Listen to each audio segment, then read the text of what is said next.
एक बार की बात है, एक गरीब औरत थी जिसका नाम आयशा था। वह एक छोटे से गांव में अपने माता पिता और छोटे भाई बहनों के साथ रहती थी।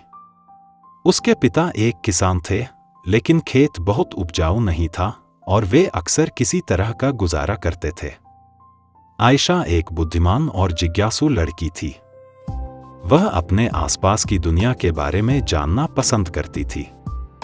वह एक वैज्ञानिक बनने का सपना देखती थी, लेकिन वह जानती थी कि अपने परिवार की वित्तीय स्थिति के कारण उसे अपना लक्ष्य हासिल करना मुश्किल होगा।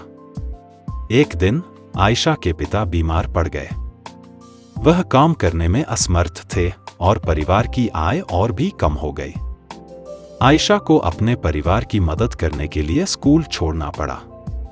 आयशा ने अपने परिवार का समर्थन करने के लिए कड़ी मेहनत की।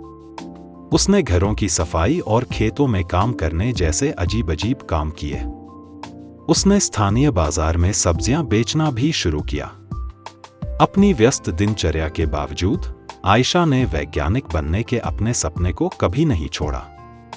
वह देर रात तक पढ़ाई करती थी और स्थानीय पुस्तकालय से किताबें उधार लेती थी। उसने घर पर भी अपने स्वयं के प्रयोग करना शुरू कर दिया। कई सालों की कड़ी मेहनत और दृढ़ संकल्प के बाद आयशा ने आखिरकार अपने सपने को हासिल कर लिया। वह विश्वविद्यालय में दाखिला लिया और वैज्ञानिक बन गईं। उन्होंने विज्ञान के क्षेत्र में महत्वपूर्ण योगदान दिया।